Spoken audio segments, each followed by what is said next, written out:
नमस्कार, स्वागत है आपका। आप देख रहे हैं इंडिया बोल रहा है। मैं हूं आपके साथ विवेक शांडिल्य। यूक्रेन का संकट क्या सुलझने वाला है या और गहराता जा रहा है? पहले अमेरिकी राष्ट्रपति बाइडेन के कड़े रुख और सैन्य समर्थन ने रूस के साथ यूक्रेन के तनाव को बढ़ावा दिया। एक तरह से समझे तो अमेरिका ने यूक्रेन को उकसाया कि भाई युद्ध करो, युद्ध लड़ो, अमेरिका तुम्हारे साथ खड़ा है, जिसे यूक्रेन को युद्ध में जाना पड़ा और यूक्रेन को भारी चुनौतियों का सामना करना पड़ा। अब डोनाल्ड ट्रंप आए हैं तो कह रहे हैं युद्ध बंद करो, और अगर युद्ध बंद नहीं किया तो यूक्रेन को खामियाजा भुगतना होगा, जेलेंस्की को खामियाजा भुगतना होगा। इसलिए डोनाल्ड ट्रंप के इस पीस प्लान के चक्कर में यूक्रेन पूरी तरीके से फंस गया है। यानी कि बाइडेन ने उकसाया और डोनाल्ड ट्रंप ने फंसाया। यूक्रेन की स्थिति ना घर के रहे ना घाट के। जेलेंस्की की मंशा और देश की संप्रभुता के बीच यूक्रेन पेंडुलम की तरह लटका हुआ है, जबकि रूस की धमकियां और हमले लगातार जारी है। डोनाल्ड ट्रंप ने जो प्लान दिया है वो भी बहुत पेचीदा है। वो यूक्रेन के लिए ऐसा है कि एक तरफ कुआं दूसरी तरफ खाई, दोनों तरफ जाएंगे तो गए। इससे देश की संप्रभुता और स्थिरता पर गंभीर खतरा मंडरा रहा है। करें तो करें क्या?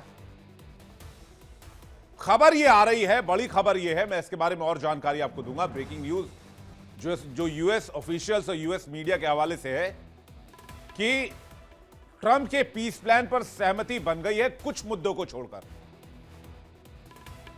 तो क्या यूक्रेन शांति समझौता मानने को तैयार हो गया और रूस यूक्रेन युद्ध में सीजफायर होने जा रहा है? बड़ी चर्चा, बड़ी डिबेट, दुनिया भर से मेहमान हमारे साथ जुड़ेंगे। इंडिया बोल रहा है कि शुरुआत कर रहे हैं बड़ी खबर के साथ। इस वक्त बहुत बड़ी खबर मिल रही है रूस यूक्रेन से जुड़ी हुई, जल्दी से आपको दिखाते हैं। बड़ी खबर यह आ रही है कि रूस यूक्रेन में पीस डील संभव है। यूएस ऑफिशियल्स के मुताबिक अमेरिका की पीस डील पर यूक्रेन ने हामी भर दी है। कुछ एक शर्तों पर अभी बात नहीं बन पाई है, लेकिन इंडिया बोल रहा है, मैं इस वक्त की सबसे बड़ी खबर आपको बता रहे हैं, शांति समझौते पर रूस ने कोई रिएक्शन नहीं दिया है, लेकिन जेलेंस्की ने हामी भर दी है। कुछ बदलावों के साथ ट्रंप की शर्त मान ली है। शांति समझौते पर रूस का कोई रिएक्शन नहीं आया है। यूएस ऑफिशियल्स का यह दावा है कि जेलेंस्की इस बारे में सहमत हो गए हैं और शांति जो प्रक्रिया है उसकी शुरुआत बहुत जल्द हो सकती है। डोनाल्ड ट्रंप ने 28 सूत्रीय शांति प्रस्ताव दिया था और उस पर जेलेंस्की सहमत होते नजर आ रहे हैं। तो क्या रूस और यूक्रेन में सीजफायर होने की तारीख नजदीक है? अमेरिका के राष्ट्रपति डोनाल्ड ट्रंप के दबाव और मध्यस्थता प्रयासों के बाद रूस यूक्रेन युद्ध के समाधान के लिए एक नया शांति प्रस्ताव तैयार किया गया। इस नए प्लान में 28 की जगह 19 बिंदुओं पर सहमति बनी है। यूक्रेन के राष्ट्रपति जेलेंस्की ने पहले ट्रंप के शुरुआती शांति प्रस्ताव को सरेंडर जैसा बताया था और उस पर यूक्रेन का विरोध रखा था, अपना विरोध रखा था। लेकिन ट्रंप के दबाव और रूस के राष्ट्रपति पुतिन के प्रभाव को देखते हुए जेलेंस्की ने आखिरकार इस संशोधित 19 सूत्रीय समझौते को मसौदे को मंजूरी दे दी है। यूक्रेन की आपत्ति को ध्यान में रखते हुए 9 विवादित मुद्दे इस समझौते से हटा दिए गए। अमेरिकी अधिकारियों का दावा है कि इन बदलावों से जेलेंस्की पूरी तरह संतुष्ट हैं और शांति वार्ता को एक नई दिशा मिल सकती है। चलिए आपको दिखाते हैं कि यूक्रेन के किस किस इलाके में रूस का कब्जा हो चुका है। इसको लेकर एक मैप आपको दिखाते हैं, क्योंकि ये देखना इसलिए जरूरी है कि रूस कहां कहां यूक्रेन में पहुंच चुका है। और रूस ने साफ कहा है कि वो जहां जहां आ चुका है उसको नहीं छोड़ने वाला है, यानी कि उन इलाकों से पीछे नहीं हटेगा। तो ये देखिए, ये जो इलाका है ये लुहांस्क का इलाका है, ये डोनेट्स्क का इलाका है, इसके बाद मारियोपोल का इलाका है, फिर मेलिटोपोल का इलाका है और ये सेवास्तोपोल का जो इलाका है, ये जो सरहदी एरिया और ये डोनबास का इलाका, ये जो सरहदी इलाके हैं, इन इलाकों में रूस की सैनिक पहुंच चुकी है, रूस ने कब्जा कर लिया है। अब रूस का कहना यह कि वो यहां से पीछे नहीं हटने वाला, ये इलाके उसके कंट्रोल में ही होंगे। अगर ऐसा यूक्रेन मानता है तो वो सीजफायर के लिए तैयार है। तो शायद इस पर सहमति बन गई है जेलेंस्की का कहना है कि यहां पर किसी भी देश की सेना नहीं रहेगी और शायद इसे बफर जोन बना दिया जाए। हालांकि फाइनल पीस डील अभी नहीं हुई है, लेकिन शुरुआती कुछ जानकारी ऐसे ही मिल रही है। हालांकि इस डील पर सहमति से ठीक पहले एक यूक्रेनी खुफिया रिपोर्ट भी सामने आई, जिसमें कहा गया कि रूस अगले कुछ दिनों में बड़े पैमाने पर हमले करने की योजना बना रहा है। रिपोर्ट में कहा गया है कि रूस यूक्रेन में अपनी हार के भय को कम करने के लिए फ्रंटलाइन से कई शहरों तक, राजधानी कीव तक लगातार प्रहार करने की कोशिश कर सकता है। यह तनाव इस बात की ओर इशारा करता है कि युद्ध अभी खत्म नहीं हुआ है और दोनों पक्षों के बीच बातचीत के बावजूद युद्ध का खतरा बरकरार है। अब आपको बताते हैं कि ट्रंप के इस यूरोप का प्लान, ट्रंप के जवाब में आखिर क्या है। सीजफायर होने पर अमेरिका और यूरोप इस सीजफायर की निगरानी करेंगे। यूक्रेन को अमेरिकी युद्ध विराम के बाद सुरक्षा की गारंटी दी जाएगी। यूक्रेन के किडनैप बच्चों और नागरिकों को रूस वापस लौटाएगा। जंग रुकने के बाद सभी युद्ध बंदियों की रिहाई होगी। यूक्रेन पर हथियार खरीद की कोई रोक लागू नहीं होगी। यूक्रेन को विदेशी सैनिकों को बुलाने का हक होगा। यूक्रेन को यूरोप की सदस्यता मिलेगी। यूक्रेन के लिए नेटो के दरवाजे बंद नहीं होंगे। जेप्रोजिया प्लांट पर पूरी तरह से यूक्रेन का कब्जा रहेगा।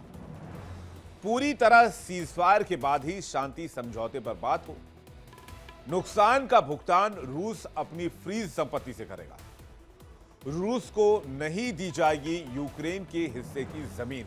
यह यूरोप का दावा है कि यूरोप यूक्रेन के एवज में यह बात अमेरिका को कह रहा है, लेकिन अगर इन शर्तों को देखेंगे तो इसे सिरे से खारिज कर दिया जाएगा रूस की तरफ से। इसमें ऐसे ऐसे क्लॉज है, क्योंकि ये युद्ध की जमीन ही नेटो को लेकर हुई थी। अमेरिका और बाकी के यूरोपियन कंट्रीज, जब बाइडेन शासन थी तब उस समय यह कहा गया था कि यूक्रेन नेटो में जाएगा, लेकिन उसके बाद इस पूरे मामले पर सीधे तौर पर रूस और यूक्रेन के बीच जंग की शुरुआत हुई। और अब यह कहा जा रहा है, जब यूरोप ने एक प्रस्ताव दिया है जिसमें यह कहा गया है कि नेटो के दरवाजे यूक्रेन के लिए बंद नहीं होंगे, एक सलाह दी गई है, लेकिन इस पर रूस तैयार नहीं है। बात आती है अब 19 सूत्रीय एजेंडे की, जो 19 सूत्रीय एजेंडा ट्रंप की तरफ से दिया गया है, जिस पर काफी हद तक यूक्रेन तैयार होता दिख रहा है।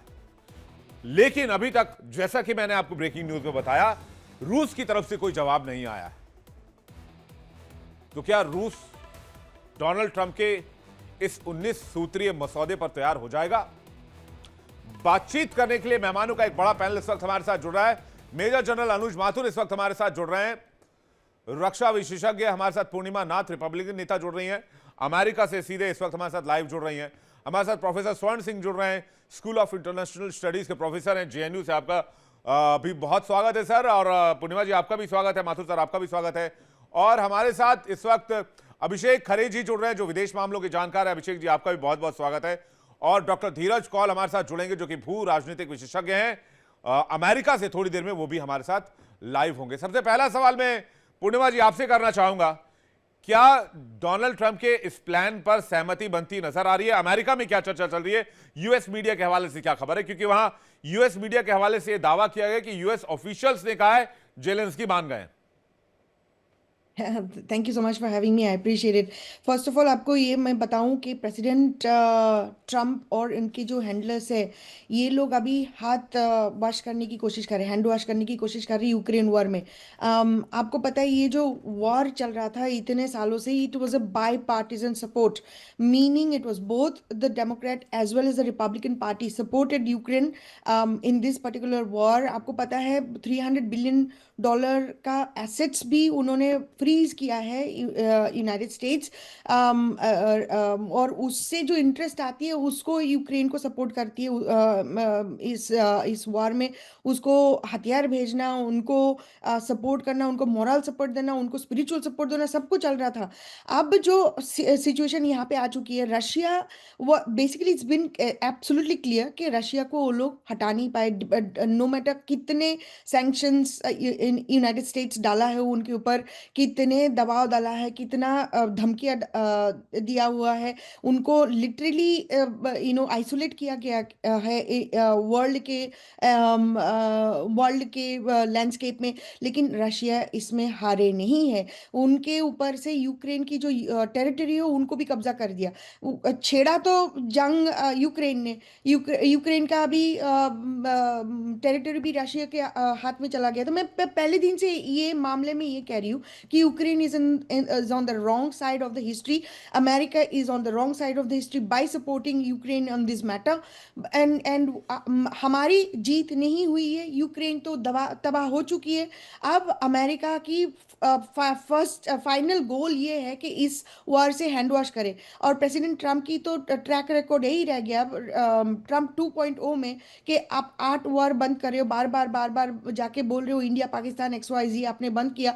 अभी इसको पीस डील करने के बाद वो इसका क्रेडिट लेना चाहते। लेकिन मैं आपको एक बात बताऊं, ये कोई पीस नहीं होने वाला है। आप ये टेरिटोरी कौन सा साइड में जाने वाला है we also don't know. Russia ये देने क्यों क्यों देंगे? दे एक्चुअली कब्जा करे रखे है ना। और Russia is on the right side of the history here. Ukraine को नेटो में जाने के लिए जो उकसाया, वो कौन उकसाया था? अमेरिका उकसाया था ना। तो मेरे ख्याल से ये कोई पीस डील होने वाला नहीं है। अगर हो भी जाएगा, इट विल बी टेम्पररी, और it will give President Trump an opportunity to claim a credit के उन्होंने कुछ किया है। बट लॉन्ग टर्म में ये कोई पीस डील होने नहीं वाला है। At the end of the day नहीं, यूरोपियन आप ये कह यूनियन रहे जो है, आप ये कह रहे हैं कि अमेरिका इस एक तरह से हार गया इस मुकाबले में। आप उनके भाषा देखेंगे तो वो कहेंगे तो नहीं कि हार गया है। मैं स्ट्रेट फॉरवर्ड हूँ और ट्रूथ सीकर हूँ, इसीलिए मैं कह रही हूँ आपको कि यस, अमेरिका हार गया इसमें। हम गलत थे और हम हार गए, इसको एक्सेप्ट करना जरूरी है। लेकिन रिपब्लिकन पार्टी और प्रेसिडेंट ट्रम्प इसको ऐसे खुल्लम खुल्ला नहीं बोलेंगे। ये बार बार ये कह रहे कि जो पीस डील माना उन्होंने किया है, पॉइंट दिया है, उसमें बेसिकली यही कह रहे हैं ना कि यूक्रेन को जगह दे देने के लिए रशिया को, और नहीं, कह रहे कि यूक्रेन को यूक्रेन को नेटो कह रहे में हैं कि नहीं भैया आप आने पुतिन देना की है। बात मान लीजिए, पुतिन जो मांग रहा है पुतिन को दे दीजिए और वॉर बंद कर दीजिए। अब आपको और जंग लड़ने की एग्जैक्टली आवश्यकता नहीं है। तो आपके इस पॉइंट से मैं थोड़ा बहुत सहमत हूं कि भाई अमेरिका ने ही जंग शुरू करवाया, लड़ लो तुम, हम आपको पैसा भी देंगे, हथियार भी देंगे, हम आपको सब देंगे। अब अमेरिका ही कह रहा है कि भाई जंग खत्म कर दो। अमेरिका ने जंग खत्म करने के लिए रशिया को पानी पिलवा दिया, उनके एसेट्स फ्रीज कर लिए, उन पर सैंक्शंस लगा दिए, उनके ऑयल एक्सपोर्ट पर सैंक्शन लगा दिए, उनके संपत्ति को फ्रीज कर दिया। और तो और सबसे बड़ी बात, उसके चक्कर रशिया पर को बैन करने के चक्कर में दुनिया भर पे टैरिफ लगा दिया। इंडिया पर भी 50% का टैरिफ इंपोज कर दिया। बेगानी शादी में अब्दुल्ला दीवाना, हमारा क्या लेना देना भाई किसी वॉर से? हमने तो कभी किसी वॉर की बात ही नहीं की। हमको भी साथ में खींच लिया डोनाल्ड ट्रंप ने और उनकी मंडली ने। तो अब सेटबैक तो है। अब कह रहे हैं आप रूस की बात मान लीजिए, तो मतलब आप अपनी बात पर नहीं टिके रह पाए। धीरज कौल हमारे साथ अमेरिका से जुड़ा, एक उनका रुख कर लेता हूं, उनसे एक रिएक्शन ले लेता हूं, फिर मैं माथुर सर, स्वर्ण सर और अभिषेक सर आपके पास आ रहा हूं। कौल साहब, welcome to the show. Thank you for having me on the show. और देखिए, मैं इस पे अभी ज्वाइन किया, पूर्णिमा जी को मैंने सुना, और बहुत लोगों के ऐसे इमोशंस और व्यूज हैं। मैं इसको थोड़ा डिफरेंट देखता हूँ। और मैंने आप ही के शो पे बहुत महीनों से बोल रहा हूँ, by the end of the year this war will stop. तो पहले तो ये एक पॉजिटिव मूव है, हम सबको इसका वी शुड बी अप्रिशिएटिव। हाँ, जो पहले 28 पॉइंट एजेंडा था that was favouring Russia lot.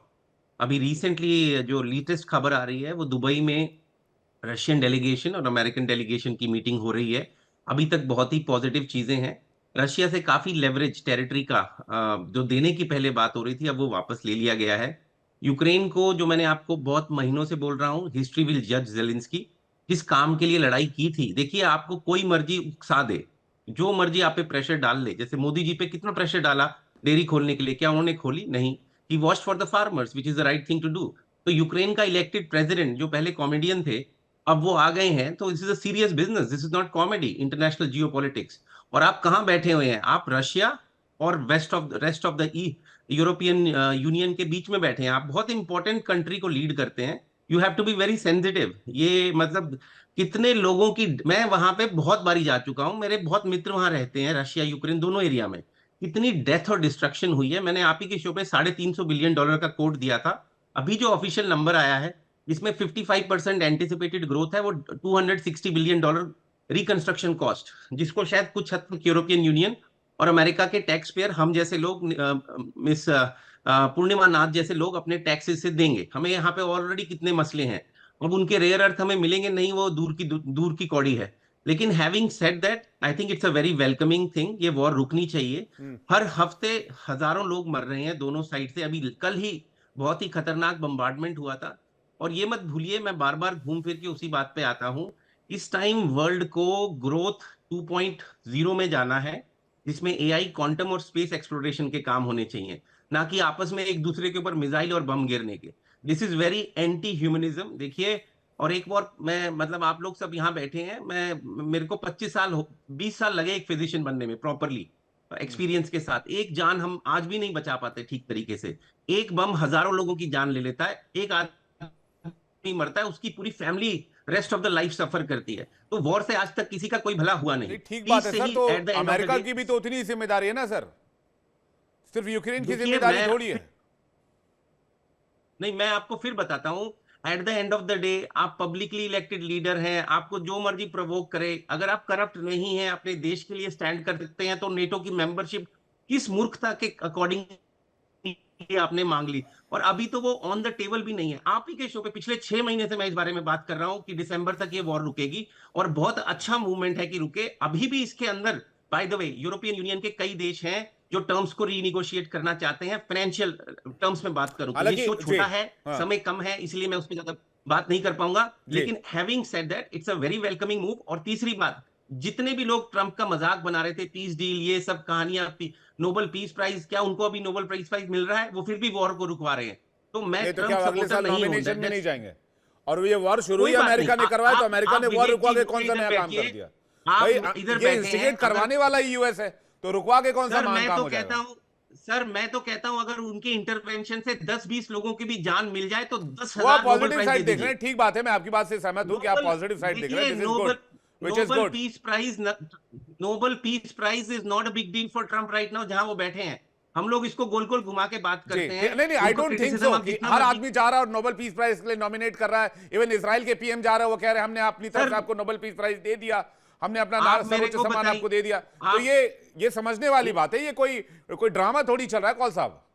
in a bigger context, Nobel Peace Prize is a very small thing for the peace initiation to stop wars। ये general साहब यहाँ बैठे हैं, इन्होंने जी, मेरे से ज्यादा डेथ एंड डिस्ट्रक्शन तो वॉर में या पढ़ी मैं होगी, माथुर साहब देखी से होगी, जवाब ले लेता हूं इसका, This ठीक है? is- मैं war माथुर साहब is से, the most horrible जी, thing for humanity। No War I know is the that, most horrible I thing know for that, मैं आपकी humanity। बात से बिल्कुल सहमत हूं, मैं कंप्लीटली अग्री करता हूं। और हमने as a Indian, as a Hindustani, हमने कभी भी वॉर को लेकर कभी कोई पहल नहीं की, हम गर्व के साथ कहते भी और हैं। एक और इस सेकंड, बात को तो आप और भी तो विवेक जी, हिंदुस्तानी, आप जानते हैं इस एक बात सेकंड, को। जो एक्स्ट्रा 25% टैरिफ भारत पे लगे हैं, मैंने आप ही को बोला था दिसंबर तक हट जाएंगे, और हट जाएंगे। जी ठीक है, ये चलिए, वॉर ही खत्म हो जाएगी। माथुर सर। हाँ हाँ, विवेक, जय हिंद। जय हिंद सर। सबसे पहले तो मैं आपको एक बात बताना चाहता हूँ कि ऑप्टिमिज्म ठीक बात है, लड़ाई नहीं होनी चाहिए, ये हम तो बिल्कुल ठीक कह रहे हैं। मैं इसको बहुत अच्छी तरह से, मैं इस बात को समझता हूं। लेकिन आपको ये बात समझनी पड़ेगी कि ये लड़ाई शुरू क्यों हुई, जिन हालात से ये लड़ाई शुरू हुई विवेक। अगर आप जेलेंस्की को वो बोलेंगे कि आप तमाम जितनी चीजें आपने करी हैं उनको आप भूल जाइए और सरेंडर कर दीजिए, तो वो कभी इसको बात को मान नहीं सकते। सिमिलरली आपने रशिया को एक पीस प्लान बना करके दे दिया, अब उस पीस प्लान में से आप 40% 60% माइनस कर दीजिए, तो क्या रशिया को वो मंजूर होगा?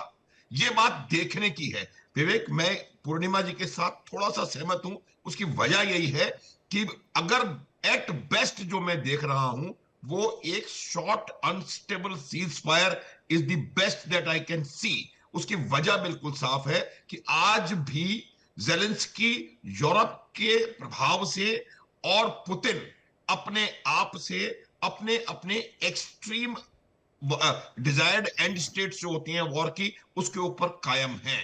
अगर वो पुतिन कहते हैं कि मैं एक भी बिल्कुल डॉनबास का हिस्सा नहीं छोड़ूंगा, वो यूं कह रहे हैं कि मेरे को तो पूरा डॉनबास चाहिए। उनके पास अभी 80% डॉनबास पे कब्जा है, वो कहते हैं बाकी 20% भी मुझे दो, क्रिमिया भी मैं रखूंगा।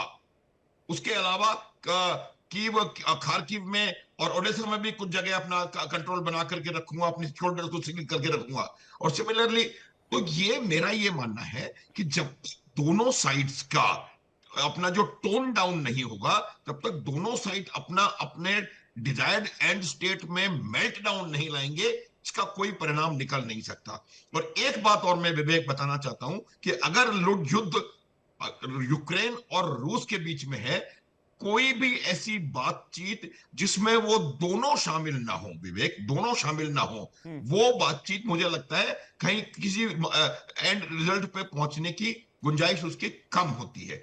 आपने एक पीस प्लान बना दिया जिसमें ना तो यूक्रेन का कोई उसमें भागीदारी नहीं थी, वो पीस प्लान उनको मंजूर नहीं, उन्होंने फाड़ के फेंक दिया। अब आपने उसको कम करके, तो मेरा ये मानना है कि आपको दोनों नेताओं को ये करना पड़ेगा। नहीं, वो कह रहे दुबई में अभी कोई बातचीत चल रही है।